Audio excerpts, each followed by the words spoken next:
Hello dear students, this is Dr. N. Usharani. Today I am going to give a small description on quality control tests for metal containers. Metal containers form a part of packaging materials that are used to pack pharmaceutical drug products in a pharmaceutical industry.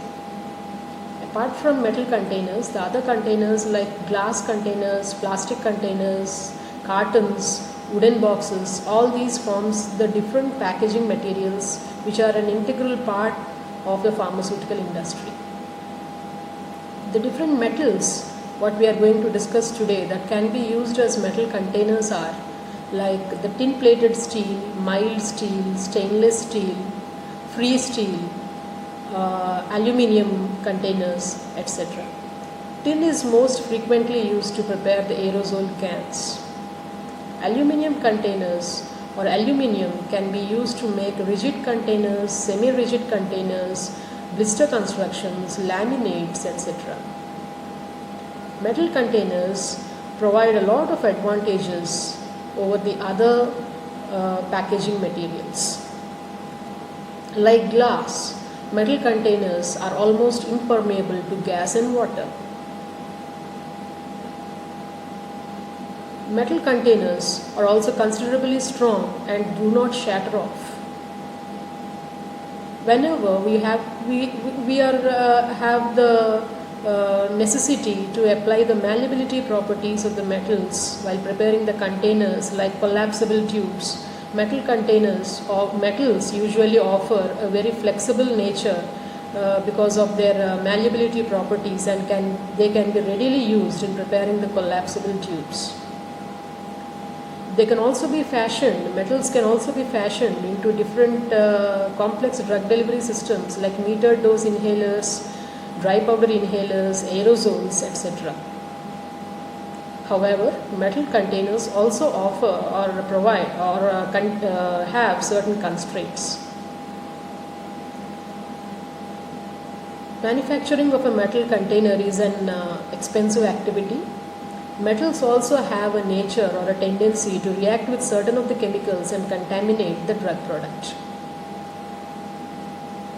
Also, during the manufacture, there is a possibility of development of pinhole defect in the metal containers, which usually affect the barrier properties of the metal containers, which may cause compromise to the quality of the pharmaceutical product. So dear students, these are the different advantages and disadvantages of metal containers. Hence, quality control tests for metal containers are very significant. We have to perform the quality control test for metal containers before they can be used to package the drug products. Now we are going to discuss about a very specific test for metal containers. The test contains 3 broad steps. Step 1 is where we have to take 50 empty tubes, fill it with the ointment base, seal them and keep it overnight or keep them overnight. Step 2 is we have to take a bacteriological filter assembly fitted with the filter paper, heat the assembly to a melting range of the ointment base. Step 3 is the base from the tubes is squeezed onto the paper, allow it to pass to the filter under vacuum and wash the filter paper with chloroform and then observe for particles. So the same test I am going to discuss in detail now. We have to take 50 tubes from a lot to be tested, then clean each tube by vibration or by blowing, then fill the tubes with suitable molten ointment base. Close the open end of each of the tube by double fold and allow the filled tubes to cool overnight at a temperature of 15 degrees to 20 degrees. Then we have to take a bacteriological filter with 4.25 cm filter paper of suitable porosity supported over it, over the perforated plate. Then heat the assembly over the melting range of the base. Then remove the caps of the tubes and then squeeze or express the ointment uniformly over to the filter paper through the nozzle at a uniform rate for not less than 20 seconds. Then collect the extruded base from the 50 tubes in the heated filter, applying suction. Wash the walls of the filter and the filter paper with 3 successive quantities each of 30 ml of chloroform. Allow the filter paper to dry. Examine the filter paper under oblique lighting with the aid of magnifying glass with a graticule of 1 mm square, one of which is subdivided into 0.2 mm squares. Then you count the number of metal particles of different sizes, 1 mm in length and longer, 0.5 mm to less than 1 mm, then 0.2 mm to less than 0.5 mm particles.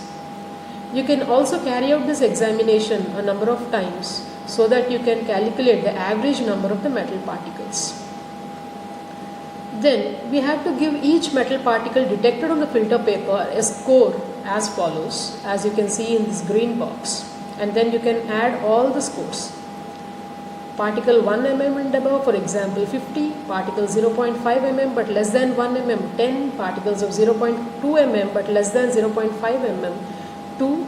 For example, let us say there are no particles less than 0.2 mm. So now you add all these scores and then compare with the specifications. Here the total is around 62 particles. Compare with the specifications. If the total score is less than 100, then the metal containers comply with the test. If the total score is more than 150, then the metal containers fail the test. And if the score is between 100 and 150, then we have to repeat the test. This is the specification for quality control of metal containers. These are the references. Thank you. Finally, I want to conclude by saying that metal containers are an integral part of packaging materials that are used in pharmaceutical industry. Along with other pharmaceutical packaging materials, metal containers also propose or give certain advantages, though they have certain disadvantages or constraints.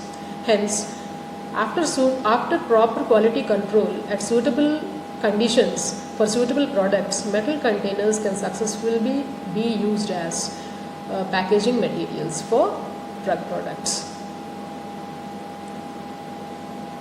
Thank you.